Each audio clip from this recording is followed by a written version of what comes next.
যে একটি সুষ্ঠু নিরপেক্ষ নির্বাচন করতে হলে যে বিষয়টি সবচেয়ে গুরুত্বপূর্ণ, যে দায়িত্বটি সবচেয়ে গুরুত্বপূর্ণ, সেটা হচ্ছে নির্বাচন কমিশনের দায়িত্ব।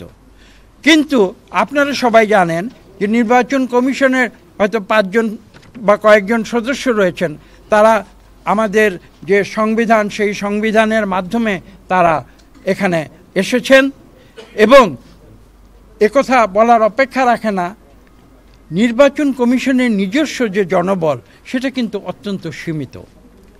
আমাদের দেশে ইংল্যান্ড এবং আমেরিকার মতো আমরা নির্বাচন করি একটি দিনে, সাধারণ নির্বাচন একটি দিনে অনুষ্ঠিত হয়, সকাল থেকে বিকেল বা সন্ধ্যা পর্যন্ত। কাজে একটি দিনে এই যে বিরাট কর্মযজ্ঞ, এই কর্মযজ্ঞ যদি আমরা অনুষ্ঠান করতে যাই তাহলে আপনারা ধারণা করে দেখুন, আমি কথা বলছি, আমাদের 300টি নির্বাচনী এলাকা রয়েছে, আমাদের প্রায় 42,000 ভোট কেন্দ্র রয়েছে এবং এক একটি ভোট কেন্দ্রে গড়ে 5 থেকে 6টি পর্যন্ত 5 থেকে 7টি গড়ে এখানে বুথ থাকে। তাহলে চিন্তা করতে পারেন যে কত বড় একটি কর্মযজ্ঞ।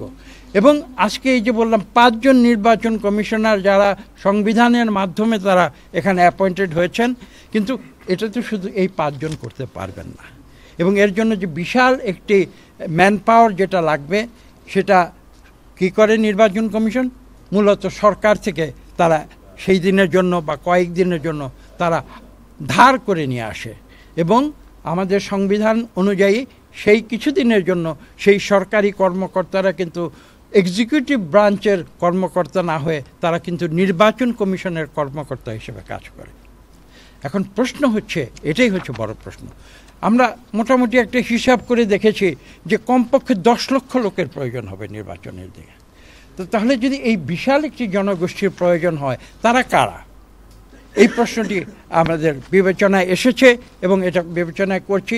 মানে এর একটি বিশাল অংশ বাংলাদেশের যে প্রশাসন, সিভিল প্রশাসন, সেখান থেকে আসে, পুলিশ প্রশাসন থেকে একটি বিশেষ অংশ আসে, আমাদের বিচার বিভাগ থেকে কিছু আসে, ম্যাজিস্ট্রেট যারা আছেন বাংলাদেশে তারা আসেন এবং আপনারা জানেন যে আমরা আইন শৃঙ্খলা রক্ষার জন্য সামরিক বাহিনীর সহায়তা আমরা কামনা করি।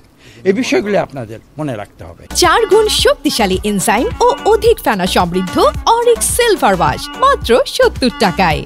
এখানে একটি গুরুত্বপূর্ণ প্রশ্ন যেটা আমরা এখানে উত্থাপন করেছি এবং তাদের সঙ্গে অত্যন্ত সৌহার্দ্যপূর্ণ পরিবেশে আমরা আলাপ করেছি। আমি এখানে আনন্দের সঙ্গে বলছি, আমরা যে কথাগুলো এখানে আলোচনা করতে এসেছিলাম এই প্রশ্নগুলো কিন্তু নির্বাচন কমিশন নিজেদেরও প্রশ্ন। তারাও কিন্তু এক বাক্যে একটি কথা বলেছেন যে তারা দৃঢ় প্রতিজ্ঞ, তারা একটি সুষ্ঠু নিরপেক্ষ নির্বাচন করবে এবং আমরাও বলেছি যে আমরা সেটাই চাই। এই মতৈক্য আজকের আমরা প্রতিষ্ঠা করেছি এবং এটা আমি বিশ্বাস করি এই দেশের জন্য কল্যাণকর হবে। যে কথাটি বলছিলাম, এই যে বিশাল একটি প্রশাসনিক অনুবিভাগ থেকে যে যাদেরকে নির্বাচন কমিশন নির্বাচনের দিনে বা সেই কয়েকদিনের জন্য নিয়ে আসবে, এখন একটি প্রশ্ন হচ্ছে বিগত 15 বছর আজকে আমাদের দেশে যেভাবে আমাদের প্রশাসনিক বিভাগকে তৈরি করা হয়েছিল, মোটিভেট করা হয়েছিল একটা রাজনৈতিকভাবে, আসলে প্রশাসনের লোকেরা তো কোনো রাজনৈতিক দলের সদস্য হতে পারেন না আমাদের দেশের আইনে।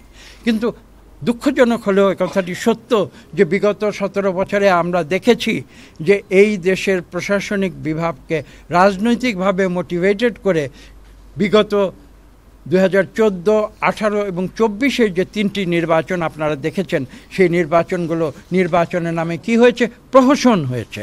এটা কিন্তু আমার কথা নয়, বিশ্বের নামি দামি যত মিডিয়া, আপনাদের যারা বিদেশের প্রতিনিধি, আপনার ইকোনমিক্স থেকে শুরু করে নিউ ইয়র্ক টাইমস থেকে শুরু করে বিশ্বের যত নামি দামি পত্রপত্রিকা, সবাই বলেছে এই 3টি নির্বাচন হয়েছিল প্রহসনের নির্বাচন। কাদের দ্বারা হয়েছিল? এই যে যারা নির্বাচনের দিন যারা সরকারি কর্মকর্তা হয়েও যারা নির্বাচন কমিশনের পক্ষে নির্বাচন পরিচালনা করেছিল, তাদের কারণে হয়েছিল।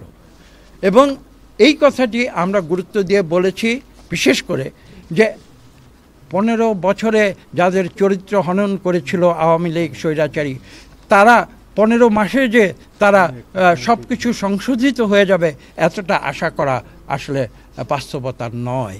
কাজেই নির্বাচন কমিশনকে সতর্ক থাকতে হবে এবং এটাও বাস্তবতা, নির্বাচন কমিশনের তো নিজস্ব লোকবল বা জনবল 10 লক্ষ নেই যে তাদেরকে দিয়ে নির্বাচন তারা অনুষ্ঠিত করবে।